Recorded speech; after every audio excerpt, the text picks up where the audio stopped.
ॐ भूर्भुवः स्वः तत्सवितुर्वरेण्यं भर्गो देवस्य धीमहि धियो यो नः प्रचोदयात्।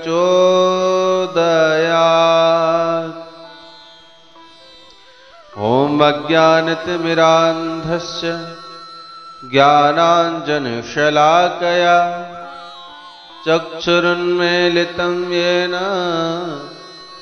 तस्मै श्रीगुरुवे नमः। नमोऽस्तु गुरुवे तस्मै गायत्रीरूपिणे सदा यस्य वागमृतं हन्ते विषं संसारसंज्ञकम्। शुक्लां ब्रह्मविचारसारपरमाम् आद्यां जगद्व्यापिनीं वीणापुस्तकधारिणीमभयदां जाड्यान्धकारापहम्। हस्ते स्फाटिकमालिकां विदधतीं पद्मासने संस्थितां वन्दे तां परमेश्वरीं भगवतीं बुद्धिप्रदां शारदाम्। प्रज्ञापुराणं परमं पवित्रम् व्यासमुनिर्यत्सहजं विरचितं ज्ञानस्य वर्धं प्रतिपङ्क्तिबद्धं प्रज्ञापुराणं तेजो प्रदीपः। त्वमादिदेवः पुरुषः पुराणः त्वमस्य विश्वस्य परं च धाम। वेत्तासि वेद्यं च परं च धाम त्वया ततं विश्वमनन्तरूपम्। भवानी शङ्करौ वन्दे श्रद्धा विश्वासरूपिणो याभ्यां विना न पश्यन्ति सिद्धाः स्वान्तस्थमीश्वरः। श्री राम मैं सब जग जानी करहूँ प्रणाम जोर जुग पानी। करहूँ प्रणाम जोहरी जुग पानी। बोले सद्गुरुदेव भगवान की जय। गायत्री माता की जय। श्रीमद् पावन प्रज्ञा पुराण की जय। ओम नमः पार्वते पत हर हर महादेव।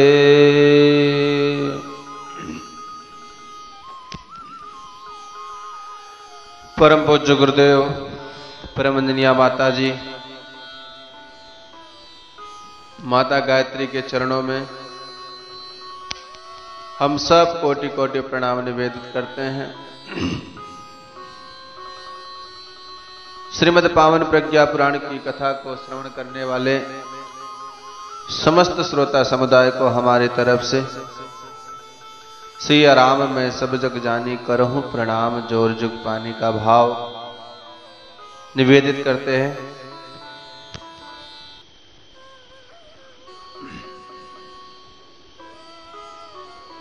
पूर्व दिनों की कथा में आप सभी लोगों ने श्रवण किया कि हम अपने परिवार को सुखी समुन्नत देव परिवार कैसे बनाएं। उसके लिए हमने आपको बताया कि हमारे घर में स्वच्छता और सुव्यवस्था ये दो चीजें अनिवार्य रूप से होनी चाहिए। जप ध्यान पूजा पाठ सत्संग हमारे घर में निरंतर होनी चाहिए। इससे हमारे घर के, हमारे परिवार के लोग देवता बनते हुए चले जाएंगे और हमारा घर स्वर्ग बन जाएगा।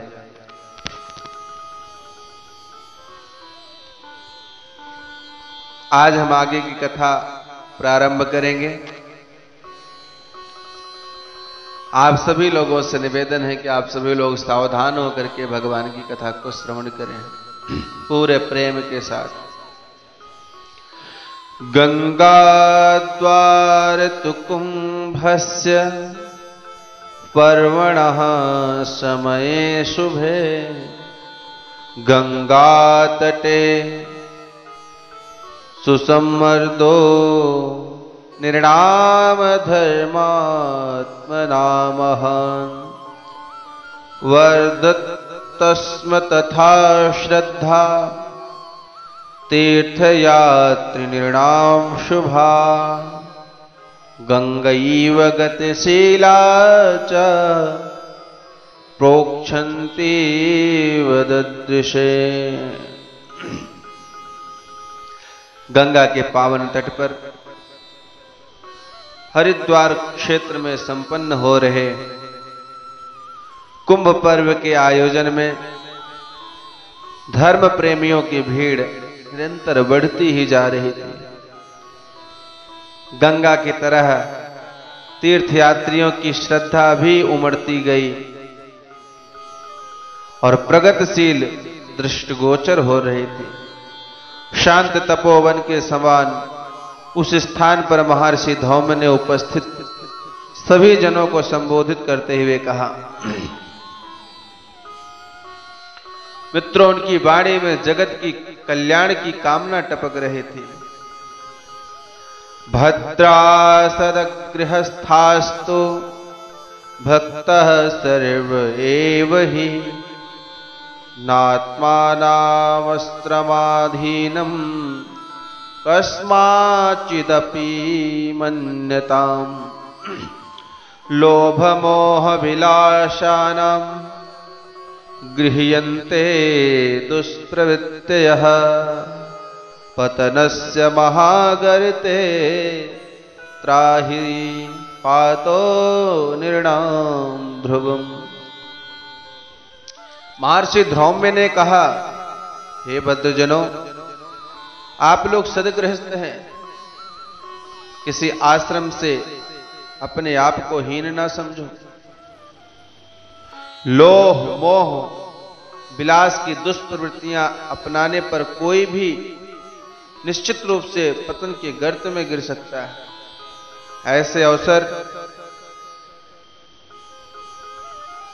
गृहस्थाश्रम में अपेक्षाकृत अधिक रहते हैं, लेकिन विवेकशील स्वयं को इनसे बचाए रखते हैं। दुर्बल मनोभूमि के प्रचलन प्रवाह में बहने वाले ही प्रायः ऐसे दुर्गति प्राप्त करते हैं। जिन्हें कर्तव्य धर्म का ज्ञान है वह गृहस्थ की मर्यादा को समझते हैं तथा उसका पालन करते हैं। ऐसों के लिए गृहस्थ का आचरण आत्म कल्याण और विश्व कल्याण के दोनों ही प्रयोजन पूरे करने के निमित्त कारण बनता है। हे उपस्थित जनों, तुम सब सावधान होकर के सुनो। लोभ मोह अहंकार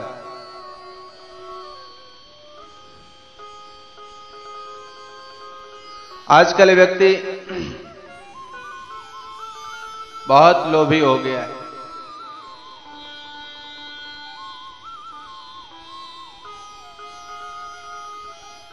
धन का लोभी हो गया है ना।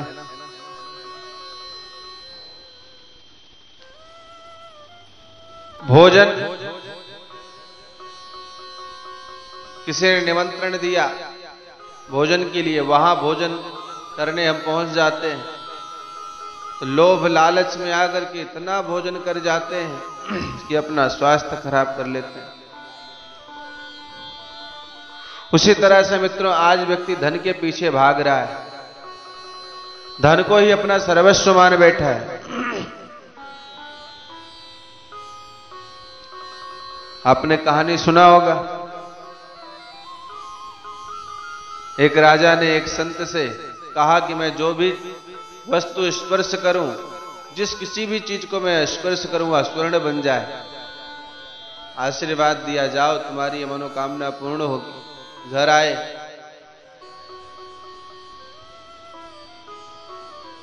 शीघ्रता से घर के जितनी सामग्रियां तो सबको स्पर्श करके स्वर्ण में परिवर्तित कर दिए। अब बहुत थक चुके थे,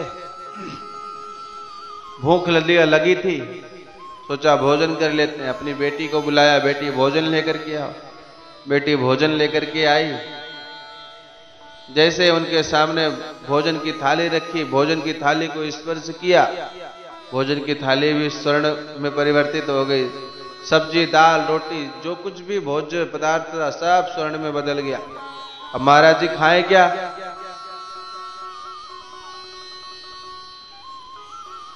भोजन छोड़ करके उठ गए, अपने बेटी को गले से लगा लिया। जैसे ही गले से लगाया, बेटी को स्पर्श करते बेटी भी स्वर्ण हो गई। अब तो राजा को बड़ा पश्चाताप हुआ, ऐसे धन का मैं क्या करूंगा जब इसके धन का उपयोग करने वाला ही कोई नहीं रहेगा। ऐसे धन का मैं क्या करूंगा जिसमें कोई सुख ही नहीं है। मुझे धन नहीं चाहिए, मुझे स्वर्ण नहीं चाहिए। दौड़ करके गए पुजारी बाबा के पास और उनसे क्षमा मांगी कि भगवान मुझसे बहुत बड़ी गलती हो गई, मैं लोभ लालच के कारण समझ नहीं पाया और आपसे वरदान मांग लिया, लेकिन मुझे आप मेरा ये वरदान वापस ले लीजिए और मुझे ऐसा कुछ नहीं चाहिए।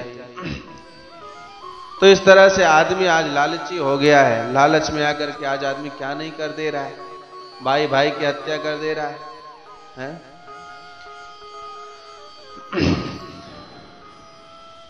तो लोभ के कारण आप देखिए, गांव में तालाब में लोग मछली फंसाते हैं, कांटे में फंसाते हैं और उसमें क्या करते हैं, थोड़ा सा मांस का टुकड़ा लगा देते हैं। अब जैसे ही उसको कांटे को तालाब में डालते हैं तो मछली मांस के लालच में आती है और मुंह फाड़ करके जैसे उस मांस को खाने का प्रयास करती है, मुंह में वो मांस जाता है और कांटा उसके मुख में फंस जाता है, बेमौत मारी जाती है। तो हम लोभी ना बने। भगवान ने हमको आपको जितने दिया है उतने में हम संतोष करें।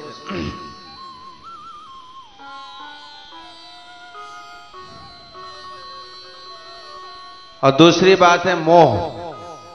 आदमी को मोह नहीं करना चाहिए। ये मोह ही है जो आदमी को कूप मंडूप बना देता है। और ध्यान रखना, मोहग्रस्त आदमी परोपकारी नहीं हो सकता। वह सिर्फ मैं और मेरा तक ही सीमित रहता है।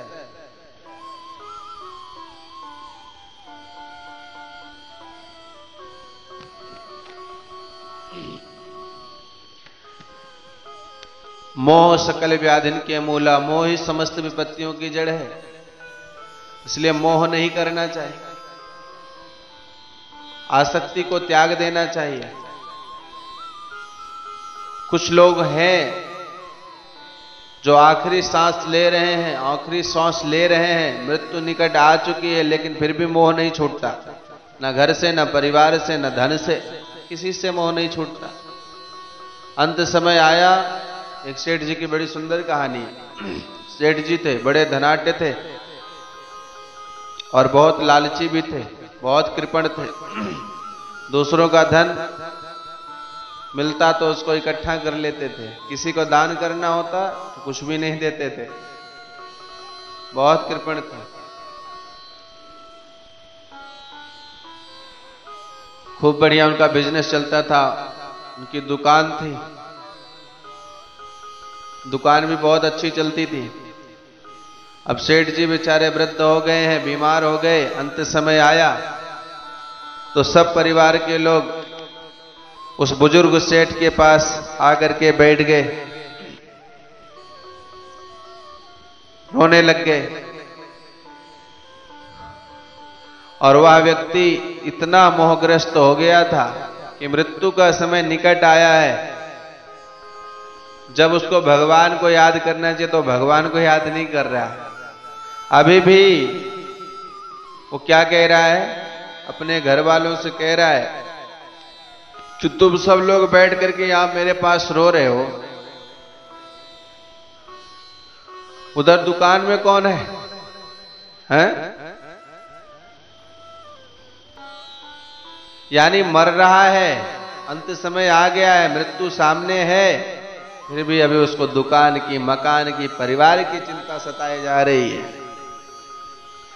मित्रों कहते अंते जा मति सा गति, अंत में आपकी जैसी मति होती वैसी गति मिलती है। इसी कारण आज मनुष्य का पुनरप जननम पुनरप मरणम पुनरप जननी जठरे शयनम, बार बार जन्म लेता है, बार बार मृत्यु होती है। जो कि परमात्मा ने मनुष्य का शरीर दिया था श्रेष्ठ कर्म करने के लिए, अच्छा कर्म करने के लिए, लेकिन आदमी दुनिया के झमेलों में फंसकर असली ठिकाना भूल गया है, मोहग्रस्त हो गया है, व्यर्थ का अहंकार कर बैठा है कि शरीर मेरा है, परिवार मेरा है, धन मेरा है, संपत्ति मेरी है, सब मेरी मेरी मेरी मेरी मेरी कहता रहता है, दिन रात बकरियों की तरह म्या म्या करता रहता है, ये मेरा है मेरा है। ध्यान रखो, इस संसार में तुम्हारा कुछ भी नहीं है, ना तो ये परिवार तुम्हारा है, ना तो ये शरीर तुम्हारा है, ना तो ये सारी संपत्ति तुम्हारी है, कुछ भी तुम्हारा नहीं है। व्यर्थ में अहंकार करने की आवश्यकता नहीं है। जिस दिन हमारी आंखें मिच जाएंगी, बंद हो जाएंगी, उस दिन इस धरा पर सब धरा का धरा रह जाएगा, कुछ भी साथ में जाने वाला नहीं है। इसलिए अहंकार मत पालो। अहंकार किसी को आज तक नहीं छोड़ा। रावण इतना बड़ा प्रतापी राजा था, ब्राह्मण था, सब कुछ होते हुए भी वो बहुत बड़ा अहंकारी था, और अहंकार के वशीभूत होकर के उसकी ऐसी स्थिति हुई, आप सबको पता है। अहंकार ने ही उसका नाश कर दिया। वो अपने आप को भगवान मानने लग गया था। हिरण्याकश्यप हो, रावण हो, कोई भी हो, जो भी अहंकार ग्रस्त होता है उसका पतन शीघ्र हो जाता है। इसलिए व्यर्थ का अहंकार नहीं करना चाहिए।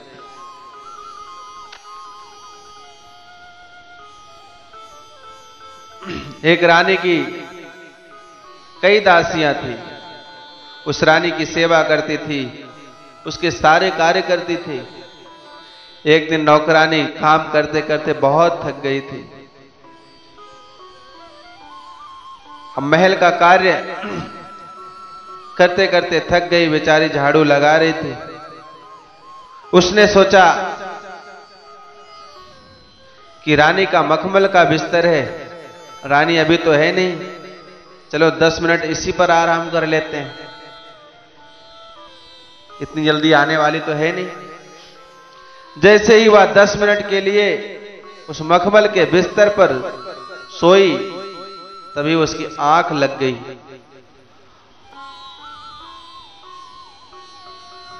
और जब उसकी आंख लग गई तो रानी तुरंत आ गई, और रानी ने देखा कि एक नौकरानी, एक दासी मेरे बिस्तर पर सोई है।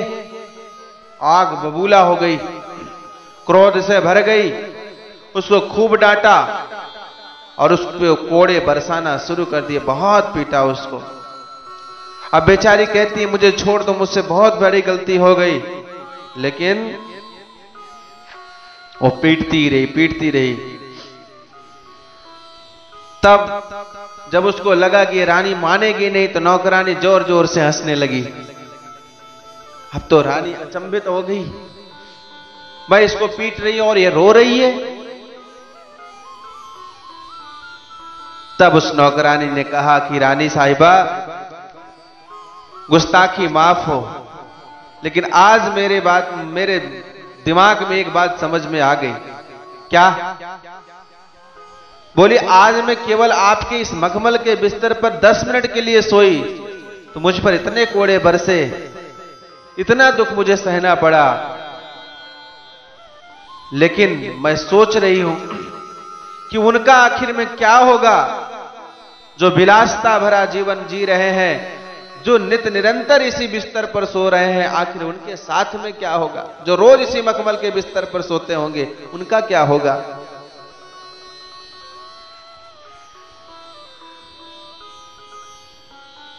मित्रों, इसलिए विलासिता को छोड़िए, योगियों की तरह जीवन यापन कीजिए। राजा जनक और भरत जैसा जीवन यापन कीजिए। राजा जनक इतने बड़े राजा हैं, सब कुछ उनके पास में है, लेकिन किसी में आसक्ति नहीं है। देह में रहते हुए विदेह हैं, किसी चीज में उनकी मोह नहीं है, आसक्ति नहीं है, ना कोई इच्छा है उनकी। अपने आप में प्रसन्न रहते हैं, मस्त रहते हैं।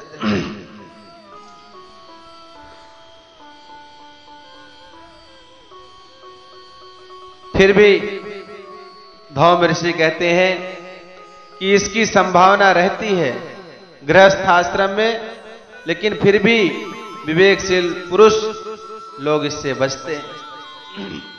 गृहस्थ आश्रम में भी विलासिता का माहौल रहता है, लेकिन जो विवेकवान पुरुष होते हैं वो इससे बचते रहते हैं, बचते रहते हैं।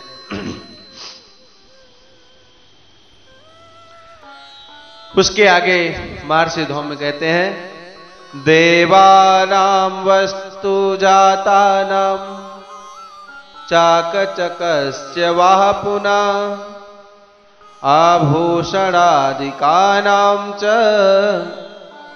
सम्मर्दस्य प्रदर्शनम् पाणिग्रहण संस्कारे यदि सम्मिलितं भवेत् कालुष्यं भजते दिव्यम् आत्मबंधन मादिता।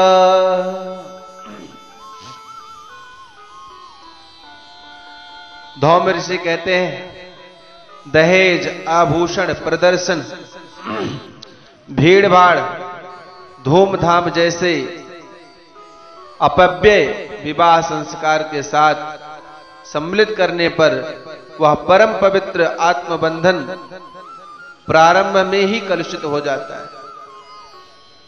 ऐसे धन प्रधान विवाहों को असुर विवाह कहते हैं और ये अवांछनीय है। इन कारणों से दोनों पक्षों के बीच आजीवन मनमुटाव बना रहता है, क्योंकि दोनों ने अपनी शक्ति से अधिक व्यय किया है।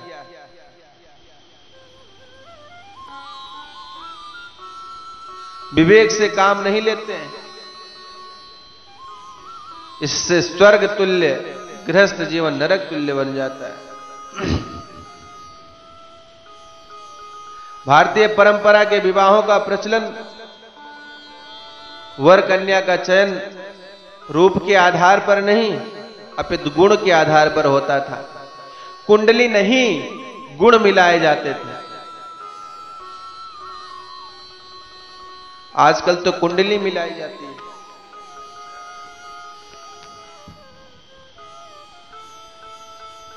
रूप और सौंदर्य को देख करके रिश्ता पक्का नहीं किया जाता था, अपितु तो उसके अंदर के गुण देखे जाते थे, गुण के आधार पर संबंध बनाए जाते थे। देखा जाए तो नाम से राम और रावण, सीता और सुपर्णखा, कृष्ण और कंस, अर्जुन अश्वत्थामा, कैकेयी कौशल्या आदि की कुंडली मिलती है, लेकिन गुण नहीं मिलते।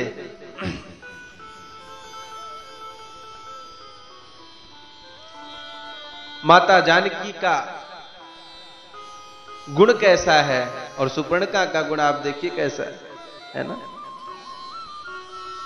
पहले हमारे यहां स्वयंवर प्रथा थी, मां जानकी का विवाह स्वयंवर में हुआ, द्रौपदी का विवाह स्वयंवर में हुआ।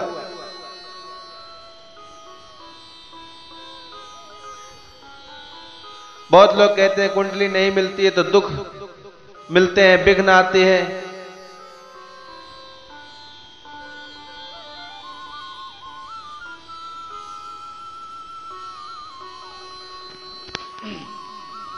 मित्रों, कुंडली नहीं मिले तो कोई बात नहीं, गुण मिलने चाहिए। कन्या का रूप नहीं, गुण देखना चाहिए। पत्नी भार्या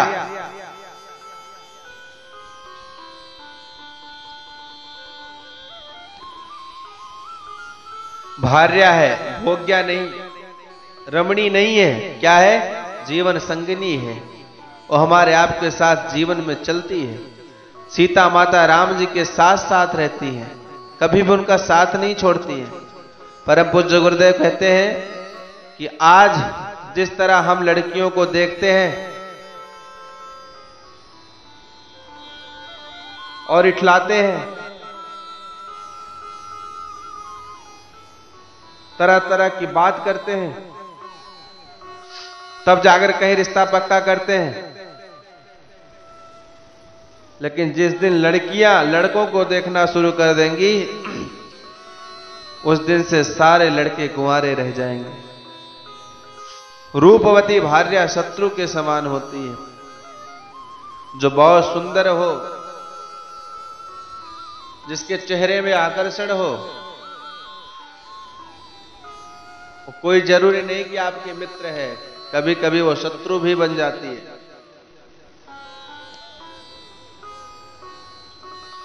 और विवाहों में जो गंदी प्रचलन चल रही है, जो गंदी प्रथा चल रही है, दहेज प्रथा, ये बंद होना चाहिए। दहेज एक सामाजिक कलंक है। मित्रों, खर्चीली शादियां हमें दरिद्र और बेईमान बनाती। आज की आवश्यकता है आदर्श विवाहों का प्रचलन। आदर्श विवाह होने चाहिए। प्रज्ञा अभियान का एक महत्वपूर्ण आंदोलन आदर्श विवाहों का प्रचलन है। ये जो दुनिया भर के फूहड़ प्रदर्शन किए जाते हैं, बैंड बाजा, डीजे, नाच गाना, शराब पीना, अश्लीलता फैलाना, वर पक्ष द्वारा अच्छे स्वागत की मांग करना निंदनीय है।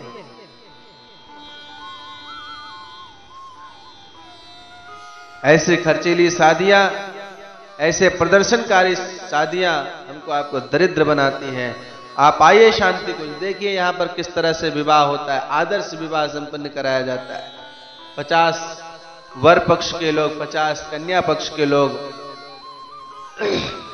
शांति कुंज के दिव्य वातावरण में, उन सबके उपस्थिति में वैदिक पद्धति के द्वारा विवाह संस्कार संपन्न कराए जाते हैं, जिसमें लड़के और लड़की को, वर और कन्या को गृहस्थ आश्रम के सारे मर्यादाओं को समझाया जाता है ना। उसके दायित्व को समझाया जाता है कि किस तरह से आपको गृहस्थ आश्रम को संचालित करना है।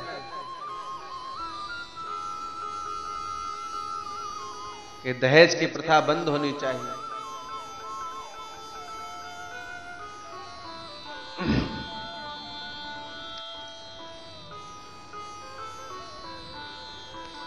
एक कानपुर के देहात की घटना है। आप सभी लोगों ने कथा सुनी होगी, कहानी सुनी होगी, जो कि सत्य घटना है। बहू को घर में मिट्टी का तेल डाल करके मार दिए थे। किस लिए मार दिए थे? दहेज के कारण। आज दहेज के कारण बहुओं को घर में जला करके मारा जा रहा है। बेचारी आत्महत्या करने के लिए मजबूर हो रही हैं। ना जाने कितने घर बर्बाद कर दिया इस दहेज ने। दहेज का दानव मुंह फाड़े खड़ा है, जिसके लिए खेत बेचना पड़ता है, मकान गिरवी रखना पड़ता है। इसलिए इस दहेज ने ही फैलाया भारी अत्याचार है। इस दानव को मार भगाओ, यह समाज का भार है। इस समाज का भार है, इसको हमको आपको समाप्त करना पड़ेगा। हमको आपको संकल्प लेना पड़ेगा कि हम ना तो दहेज लेंगे और ना दहेज देंगे। हम खर्चीली शादियां बिल्कुल नहीं करेंगे। प्रदर्शन में, दिखावे में हम अपने धन को बर्बाद नहीं करेंगे। अगर कन्यादाता अपने कन्या को कुछ देना ही चाहता है, तो उसके लिए वो उसी पैसे को, उसी रुपए को अपने कन्या के नाम से जमा करवा दे, एफडी करा दे। उसके भविष्य में वो पैसा काम आएगा। और 2 घंटे में हम लोग अपना इतना सारा धन बर्बाद कर देते हैं, पानी की तरह धन को बर्बाद कर देते हैं। वो किसी काम का नहीं रह जाता। जितना भोजन आजकल विवाह शादियों में बर्बाद होता है, अगर वही भोजन किसी गरीब को, किसी भूखे को मिले, तो उसका पेट भर जाए। निवेदन करेंगे कि आप संकल्प लें कि आज से हम खर्चीली शादियां नहीं करेंगे। आदर्श विवाह की परंपरा को निभाएंगे। स्वयं आदर से विवाह करेंगे और दूसरों को भी प्रेरणा देंगे। आज की कथा को यहीं पर विश्राम देते हैं और निवेदन करेंगे आप सभी लोग इस कथा के माध्यम से जो चीजें आपको बताई गई इसको सुनेंगे, समझेंगे, दूसरों को भी बताएंगे। ओम द्यौः शान्तिरन्तरिक्षगुं शान्तिः पृथिवी शान्तिरापः शान्तिरोषधयः शान्तिः वनस्पतयः शान्तिर्विश्वे देवाः शान्ति ब्रह्म शान्तिः सर्वगुं शान्तिः शान्तिरेव शान्ति श्यामा शान्तिरेधि। ओम शान्ति शान्ति शान्ति सर्वारिष्टसु शान्तिर्भवतु। बोली गायत्री माता की जय, यज्ञ भगवान की जय, प्रज्ञा पुराण की जय। ओम नमः पार्वते पत हर हर महादेव। ओम शांति शांति समाप्त।